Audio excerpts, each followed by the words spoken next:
Hey guys, thanks so much for joining us on the 414 Live Variety Hour.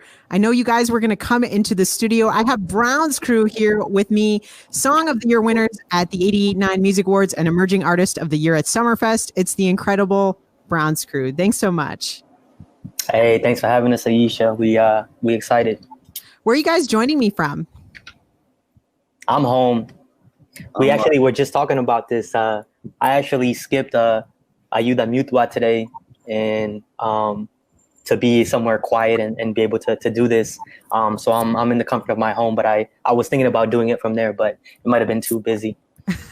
That's awesome though. That's something that you do. And I know you're in your backyard, right, Cristo? I'm just sitting here on the porch, enjoying the shade. So nice. It's so convenient. So I'm glad you guys can join me in the comfort of where you are. So just talking about like your credentials just now, like 2019 was incredible. It was such a high for you. And I know you had big plans for 2020. What has it been like adjusting to this new climate in the city? I think we had talked, just kind of want to open this conversation and acknowledging as you talk about like this new climate, everything that's going on in Kenosha with the shooting of Jacob Blake and hoping for his recovery and his family and justice.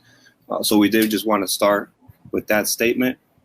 But I think that's also reflective of, a lot of why we've been quiet in terms of putting out music.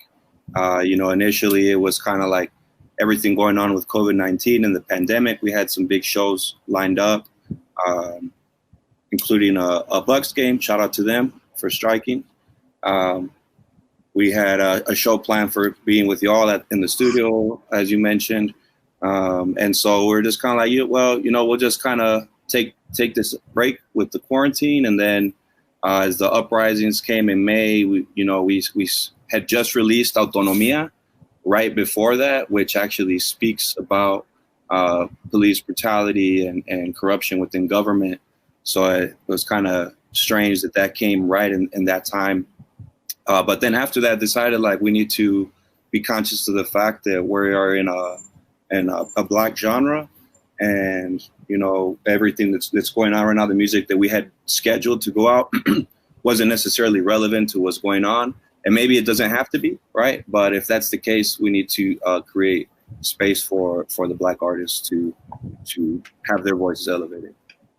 Yeah, I think that's really important. You kind of touch on a lot of questions that I had just all in that statement, because I know that it's important for both of you guys to have hard conversations in your music and in what you do. And it's important for the world right now to have those hard conversations.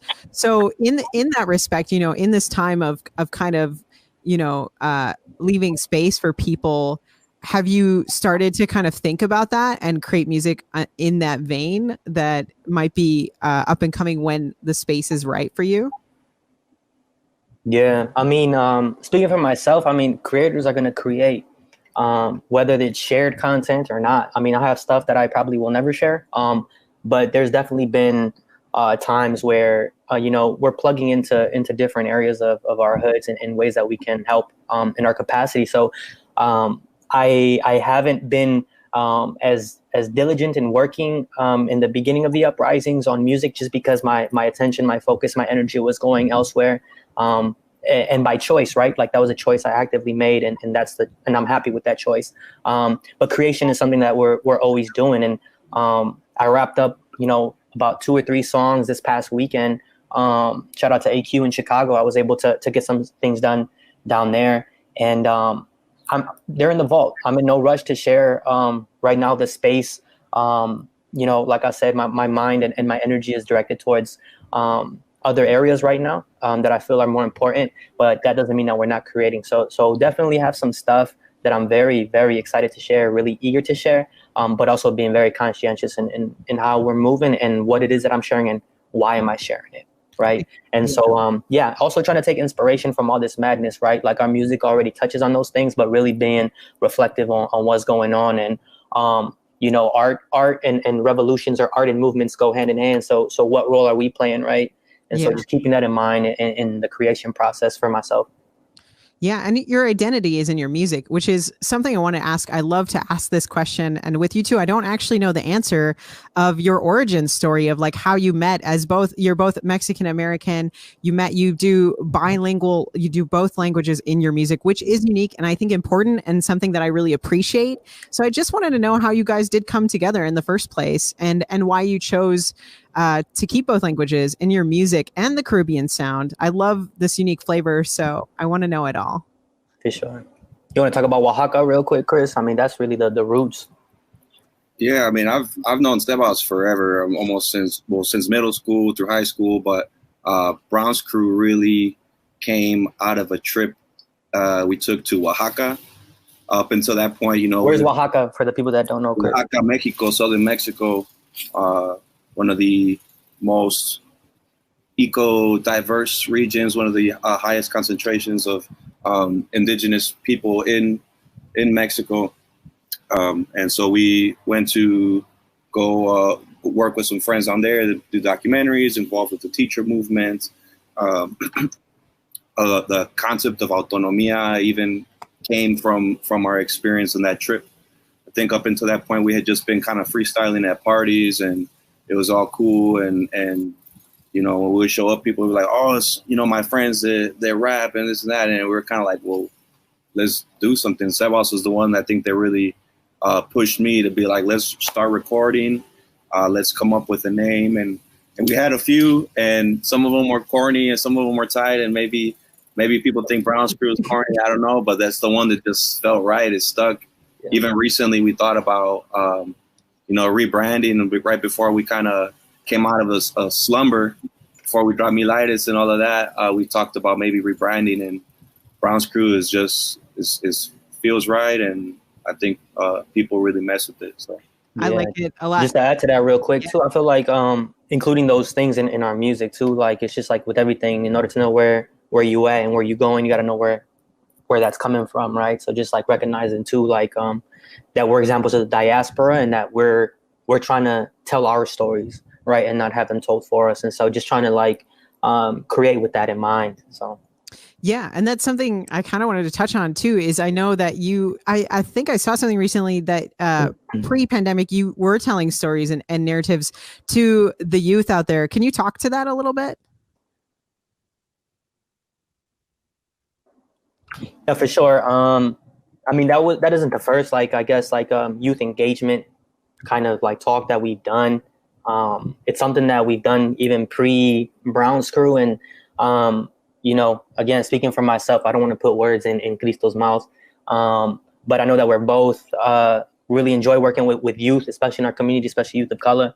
And so anytime we get an opportunity like that to just like connect with students, just to chop it up. It's not even like a look at us, we're doing this and doing that, or check out our new hit single. It's literally like, hey, like how's school here? Like, you know, what do you do for fun? Like, are you interested in like music, sports, dance, theater, or do you like to read? Just connecting with students and really like just connecting, like straight up, just connecting. And I don't want to use the word mentoring, right? Because that's a little bit more in depth, but it really is just like, think about adult relationships, right?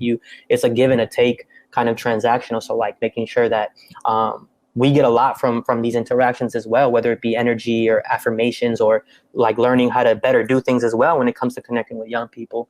And so we just really enjoy being able to plug into those spaces and empower young people as best as we can, right, through our storytelling and just through giving them that positive affirmation of how great and powerful they really are, because they oftentimes don't hear that enough, whether it be in their school environment, at home, maybe, you know, especially on the media and television and things like that. So just trying to reinforce that greatness that they already have within.